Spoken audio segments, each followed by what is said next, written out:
Italy की history का एक बहुत ही फेमस सा किस्सा है जिसमें एक डेड बॉडी का ट्रायल चला था, जैसे कोर्ट में ट्रायल चलता है ना, और उसके बाद में उसको सजा मिली थी। डेड बॉडी को सजा।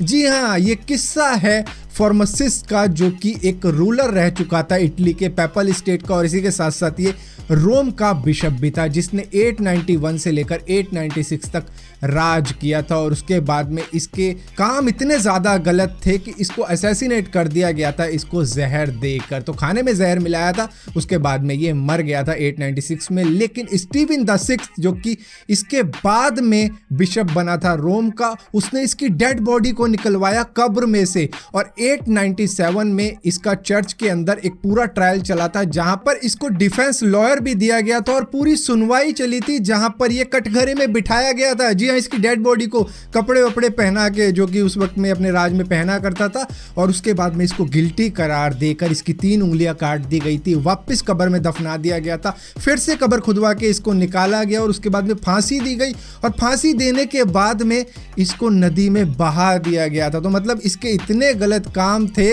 कि इसकी डेड बॉडी ने भी कहा होगा कि 400-500 ज़्यादा ले ले, लेकिन जहन्नुम लैंड करा दे। इस दुनिया के अंदर बहुत से ऐसे देश हैं जिनकी लैंग्वेज में काफ़ी ज़्यादा बदलाव आ चुका है आज के वक्त में। मतलब पहले वो अपनी ही लैंग्वेज बोला करते थे, लेकिन अब 1-2 वर्ड वो बाहर की लैंग्वेज के भी बोलने लग गए हैं, जैसे कि इंग्लिश। अब उसके भी वर्ड वो अपनी लैंग्वेज में ऐड करके बोल देते हैं, जिससे कि वो थोड़ी बहुत अलग ही लैंग्वेज बन चुकी है अगर उनकी हिस्ट्री को देखा जाए। लेकिन आइसलैंड दुनिया की इकलौती ऐसी आइसोलेटेड कंट्री है जिसकी वजह से उनकी लैंग्वेज में इतना ज़्यादा कोई फ़र्क आया नहीं है। वो आइसलैंडिक लैंग्वेज बोला करते थे पहले भी, और आज भी वही बोलते हैं, और मॉडर्न लोग आजकल के वहाँ के वो भी वही लैंग्वेज बोलते हैं, जिसकी वजह से वो 10th सेंचुरी में जो लिखी गई चीज़ें थी ना, आज भी पढ़ सकते हैं और समझ सकते हैं कि क्या मतलब है इसका। हम में से बहुत से लोगों ने ट्रेडमिल पर एक्सरसाइज की है, लेकिन वो कुछ ज़्यादा बड़े होते नहीं हैं। लेकिन दुनिया का सबसे लंबा ट्रेडमिल दरअसल 30 फीट का है, और इसी के साथ साथ 7 फीट ये चौड़ा है, जिसको 26 अगस्त 2011 को वुल्फ साइंस सेंटर के अंदर लगाया गया था, जो कि ऑस्ट्रिया के अंदर मौजूद है। जैसे कि आपको नाम से ही पता लग गया होगा जिस जगह में ये लगाया है, तो ये दरअसल वुल्फ पे स्टडी करने के लिए लगाया गया था। यहाँ पर वुल्फ को भी दौड़ाया गया, दूसरे कुत्तों को भी दौड़ाया गया, और इसी के साथ साथ कई दूसरी नस्ल को भी दौड़ाया गया। इससे ये देखने में उनको आसानी रही कि मतलब वुल्फ से कुत्ते कितने ज़्यादा अलग हैं, और बाकी जो भी स्टडी ये करते हैं, तो ये उसी के लिए बनवाया गया था। आपको ये बात जानकर हैरानी हो जाएगी कि दुनिया की सबसे पुरानी चॉकलेट जो अब तक खाई नहीं गई है, दरअसल वो 1902 के वक्त की है। तो इसको 100 नहीं बल्कि 118 साल हो चुके हैं एक म्यूजियम में रखे हुए, जो कि Saint Andrew preservation trust museum में रखी गई है, और ये किंग एडवर्ड द 7th के राज तिलक के वक्त में बनवाई गई थी। हम इस गोल से दिखने वाले प्लेनेट पे रहते हैं, जिसके ऊपर कई लोग ऐसे भी रहते हैं जो कहते हैं ये फ्लैट है। फिलहाल के लिए उस बहस को अलग करते हैं, लेकिन इसको हिंदी में हम पृथ्वी कहते हैं, और इंग्लिश में, जी हाँ आपको मालूम है, इसको अर्थ कहते हैं। लेकिन हिंदी में तो फिर भी आप बता दोगे कि ये नाम क्यों पड़ा, किसने पढ़वाया, और इसके पीछे की कहानी आपको मालूम चल जाएगी।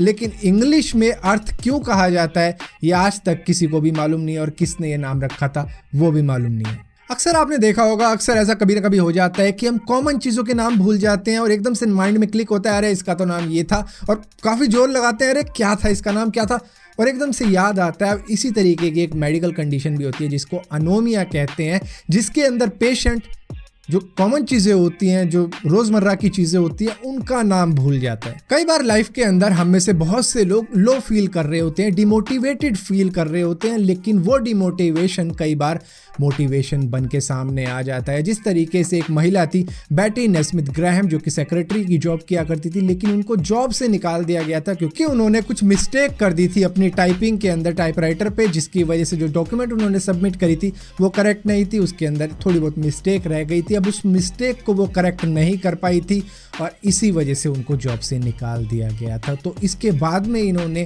काफ़ी ज़्यादा डिमोटिवेट तो हुई थी ये, लेकिन उन्होंने इसके बाद में एक लिक्विड पेपर तैयार कर दिया था, जिसको आज के वक्त में हम पेपर वाइटनर भी कहते हैं। और उस वक्त में जब इन्होंने इन्वेंट किया था, इसको टाइपराइटर करेक्शन फ्लूइड भी कहा जाता था, लेकिन बाद में इसका नाम लिक्विड पेपर पड़ गया था। और 1979 के वक्त में इन्होंने जिलेट कॉर्पोरेशन को अपनी इन्वेंशन बेच दी थी, करीबन $47.5 मिलियन डॉलर में। तो यहाँ पर ये एक सेक्रेटरी की जॉब से निकाली गई थी, लेकिन 1979 तक ये मिलीनियर बन चुकी थी अपनी तरह सी मिस्टेक की वजह से। आप में से बहुतों को ये बात जानकर हैरानी हो जाएगी कि एक सेंटा क्लॉस यूनिवर्सिटी भी होती है जहाँ पर प्रोफेशनल सेंटा क्लॉस बनाए जाते हैं। उनको सिखाया जाता है टॉयज के बारे में, पोजेस के बारे में, लॉ के बारे में, ताकि कोई लॉ से जुड़ी हुई समस्या उनके साथ में ना हो। और इसी के साथ साथ वहां से निकले गए टॉप लेवल के Santa Claus 1 lakh US dollar तक कमा लेते हैं एक साल में। एक बिल्ली प्रजाति के अंदर हाइब्रिड स्पीशी है जिसको जैग लायन कहा जाता है। दरअसल ये